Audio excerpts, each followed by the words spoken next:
the voice beneath her silence. Lucas bent down, carefully tying the laces of his daughter Emma's tiny sneakers. She was only 7 years old, small and delicate like a dandelion swaying in the wind. But her eyes, those big, brown, once sparkling eyes, now seemed to carry shadows too heavy for a child to bear. He gave her a soft smile and brushed her hair behind her ear. "Be good at school today, okay? Daddy's little star." Emma said nothing. Her head hung low, and her small hands gripped the hem of her shirt tightly. Lucas felt a strange cold crawl down his back. "Emma, sweetheart, what's wrong?" The little girl inched closer to him and whispered, "Daddy, can I stay home today?" Lucas frowned. Emma had never asked to stay home. She loved school, or at least she used to. "Are you feeling sick? Did something happen?" Emma bit her lip and shook her head. "No, I don't want to go." Lucas knelt, gently cupping her face, trying to meet her eyes. "You can tell me anything. Always." She avoided his gaze. One single tear rolled down her cheek. "It's nothing, Daddy. I'll go to school." With a heavy heart, Lucas opened the car door and helped Emma into her seat. On the drive to school, she wasn't her usual bubbly self. Instead, she stared silently out the window, lost in thought. When they arrived at the school gate, Lucas turned to her again. "Are you sure you don't want to tell me what's bothering you?" Emma's lower lip trembled. "Daddy, if I'm not a good girl, will you still love me?" Lucas's heart sank. He quickly reached over and embraced her. "Sweetheart, you are the most wonderful little girl in the world.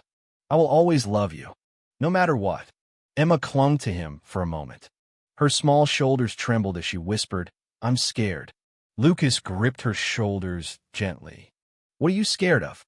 But Emma just shook her head, wiped her face quickly, and ran through the school gate without another word.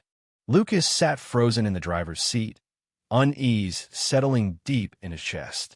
That afternoon, Lucas arrived at the school earlier than usual. When the final bell rang, Emma exited the building, her face pale and her steps slow. Lucas called to her, and she ran into his arms without saying a word. Her small body trembled against his chest. "Emma, what happened?" Still, she didn't answer. As Lucas comforted her, a sharp voice interrupted. "Mr. Lucas." He turned to see a stern-looking woman in her 50s, her gray-streaked hair pulled tightly into a bun. Her eyes were cold. "I'm Ms. Thompson, Emma's new teacher." Lucas forced a polite smile. "Nice to meet you." "She's a sensitive child," Ms. Thompson said, as if the word were distasteful. Lucas tensed. "What do you mean?" "She doesn't interact well with other kids. You should help her toughen up." Lucas's jaw tightened. "I've always taught my daughter to be kind, and I hope her school supports her growth instead of tearing her down." Ms. Thompson gave a tight, dismissive smile. "Of course, Mr. Lucas." That night, Lucas was in the kitchen when he heard quiet sobs coming from Emma's room. He rushed in to find her curled up in bed, clinging to her stuffed bunny. "I had a dream someone took me away, and you couldn't find me." Lucas wrapped his arms around her. "I'll never let anyone take you. Ever." Emma's voice cracked. "But if I tell anyone, they'll take you away, and I'll never see you again." Lucas's heart stopped. "Who told you that?" Emma's eyes welled up, and she shook her head. "No one." "Emma, I promise, no matter what, you can tell me. I'll protect you." She only shook her head again, then turned her face into his chest. Lucas stayed with her until she fell asleep. But sleep never came for him. The next morning, after Emma left for school, Lucas called his best friend, Aaron. "I think something horrible is happening to Emma. She's not herself. Have you talked to the teacher?" "I tried, but something's not right about her." "Ms. Thompson, she gives me a bad feeling." Aaron paused. "Maybe you're just worried. She could be adjusting. I know my daughter, and she's scared. So what now? I'm going to find out the truth." That day was torturously slow. Lucas kept checking his phone, waiting for anything that would give him clarity. When he picked Emma up from school, she looked worse than before. Eyes red, face drained of color. "How was school today?" "Normal," she whispered, but her eyes told another story. Lucas knew he couldn't wait anymore. The next morning, he quietly entered her room and pulled out a tiny audio recorder. He carefully attached it to a small clip shaped like a butterfly, Emma's favorite. "Why are you fixing my hair today, Daddy?" "Because I think you look the prettiest with this clip," Lucas said, managing a smile. Emma returned the smile faintly, but it faded the moment she turned toward the door. All day, Lucas was consumed by anxiety. When the clock finally hit 4, he picked up Emma and brought her home. She was silent. After she fell asleep, he retrieved the clip and connected the recorder to his computer. The file was over 6 hours long. He hit play. At first, classroom chatter, scribbling, footsteps. Then, her voice. "Emma, stand up." "MS. Thompson." Her tone was cold.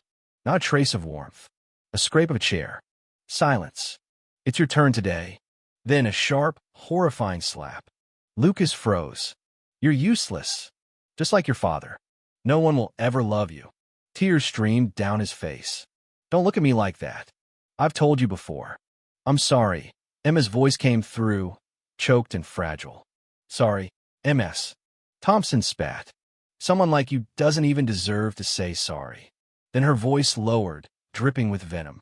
"If you dare tell anyone, I'll say your father's a criminal. The police will take him. You'll be in an orphanage. Alone. Forever." A long silence followed. Then Emma whispered, "No." "Good. Now sit down. And shut up." The recording ended. Lucas sat there, fists clenched so tightly his knuckles turned white. He couldn't breathe. This wasn't just abuse.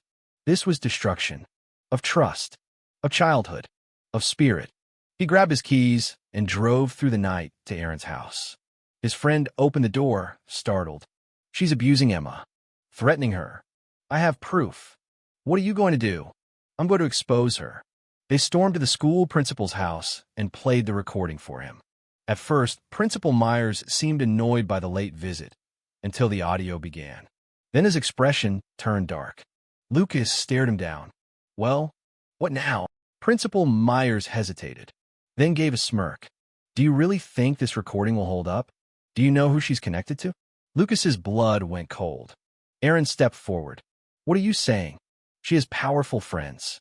If you push this, you might lose custody. Is that what you want?" Lucas snapped. He punched the man straight in the face. "If anyone touches my daughter again, I swear I won't stop at one punch." Aaron dragged Lucas out before it escalated further. Back home, Lucas sat in a daze. Until Aaron said something that changed everything. "What about the media? I know a journalist, Daniel Ramsey. He's honest and fearless." The next evening, Lucas met Daniel in a quiet cafe. He played the audio. "This is serious," Daniel said, "but we need more." Lucas nodded. "I'll get it." With Daniel's help, Lucas began gathering testimonies from other parents. At first, no one dared speak. But slowly, very slowly, stories emerged. And more evidence. Daniel put it together into an explosive article. When it went live, the response was immediate. Parents, teachers, even former students. The floodgates burst open. MS. Thompson's abuse was not an isolated event. She had built her career on fear. The police launched an official investigation. MS. Thompson was suspended. Principal Myers resigned in disgrace. At the next school board meeting, parents flooded the room. Lucas stood, holding Emma's hand. "No more silence. Not for my daughter. Not for anyone's." Emma looked up at him and smiled. "I believe you, Daddy."